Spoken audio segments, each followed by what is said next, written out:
Construction के लिए आप इसको ज़्यादा क्या करते हो, आप प्रीफर करते हो, अच्छी बात है। क्लियर हो पॉइंट। और इसके अंदर और पॉइंट क्या मेंशन कर सकते हो, मेनली इंपॉर्टेंट ये पॉइंट हो गया आपका, इसमें स्टील पहले फेल करता है, कंक्रीट बाद में फेल करता है आपका, ये भी कह सकते हो।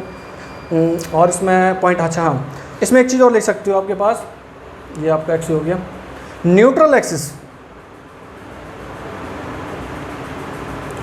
Shift upward,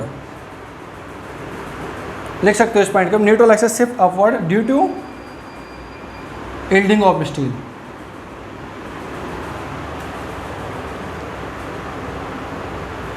yielding of steel की वजह से न्यूट्रल एक्सिस क्या कर गया आपका, अपवर्ड यानी ऊपर की साइड में आप क्या कर रहे हो, शिफ्ट कर गया।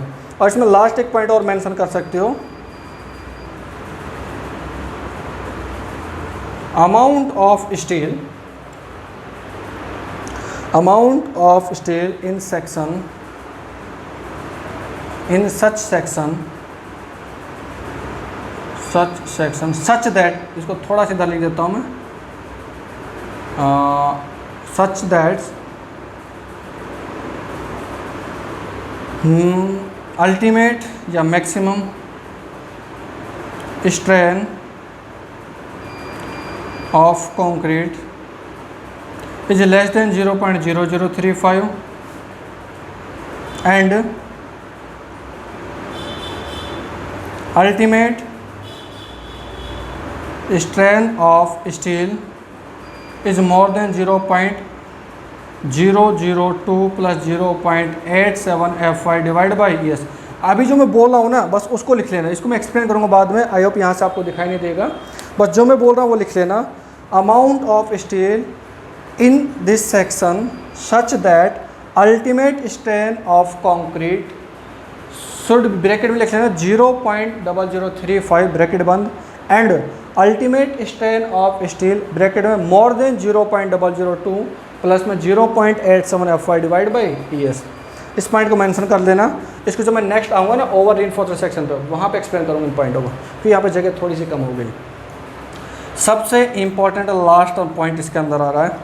अब मुझे एक चीज़ बता दो, जो मेरे पास अंडर रीइंफोर्स्ड सेक्शन फेल किस में हो रहा है आपका, कंप्रेशन में फेल हो रहा है कि टेंशन में फेल हो रहा है, ऐसा मान लो पहले भाई स्टील फेल कर रही है, तो फेलियर किस में हो रहा है आपका, टेंशन में हो रहा है। तो आपको मोमेंट ऑफ रेजिस्टेंस जो चेक करना है, जो कैलकुलेट करना है, फ्रॉम कहाँ से कैलकुलेट करोगे आप, टेंशन साइड से, क्योंकि टेंशन में फेल हो रहा है, टेंशन में आप कैलकुलेट करोगे, टेंशन में चेक करोगे, हाँ अगर टेंशन में आपका स्ट्रक्चर सेफ है तो डेफिनेटली कंप्रेशन में तो वो स्ट्रक्चर आपका क्या रहेगा, सेफ रहेगा। इसलिए जिस आपके पास जोन के अंदर जिस सेक्शन का आपका, जिस जोन में आपका सेक्शन फेल होता है, उसी के मोमेंट ऑफ रेजिस्टेंस आपको क्या करना पड़ता है, कैलकुलेट करना पड़ता है। तो next point, moment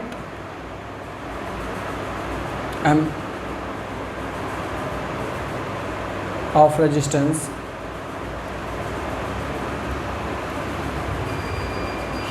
is calculated from tension. आगे मैं बताऊंगा टेंशन से कैलकुलेट करो, सॉरी, या आप कंप्रेशन से कैलकुलेट करो, आपका आंसर तब भी क्या आएगा, सेम आएगा। लेकिन ऑब्जेक्टिव आ जाता है तो प्रीफर आप किसको करोगे, टेंशन को करोगे। क्लियर हो पॉइंट, कोई दिक्कत। चलिए आगे बढ़ते हैं, आई होप ये सारे पॉइंट आपको समझ में आ गए होंगे। ठीक है, अब आते हैं हम किस में, ओवर रीइंफोर्स्ड सेक्शन में, फिर कंपेयर करते हुए चलेंगे इन सब चीज़ों को। इस बार क्या होगी, स्टील क्या होगी, आपने बहुत ज़्यादा प्रोवाइड कर दिया, स्टील क्या कर दिया आपने, बहुत ज़्यादा प्रोवाइड कर दिया।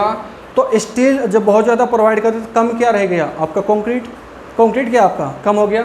तो डेफिनेटली कंक्रीट अपनी परमिशन वैल्यू तक पहले पहुंचेगा, और उस टाइम पे आप कंक्रीट क्या हो जाएगा, फेल हो जाएगा। लेकिन स्टील अपनी परमिशन वैल्यू तक पहले नहीं पहुंच पाता, तो यहाँ पे कुछ वैल्यू होगी, और इस वाले आपको बोलोगे आप एक्चुअल न्यूट्रल एक्सिस, XCO।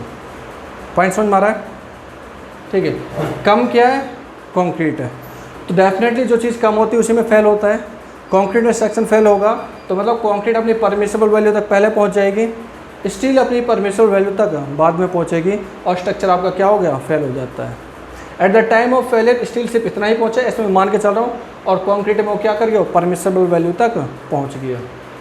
चलिए, तो सबसे पहला पॉइंट वही चीज़ होगा आपका। इस बार मुझे बता दो, एक्चुअल न्यूट्रल एक्सिस कम है या ज़्यादा है, ओवर है तो क्या होगा आपका, ज़्यादा होगा। किससे, लिमिटिंग से।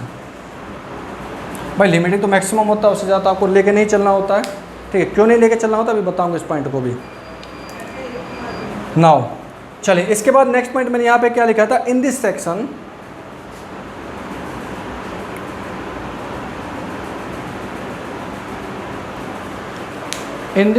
सेक्शन इस बार क्या हो, concrete reach its maximum permissible value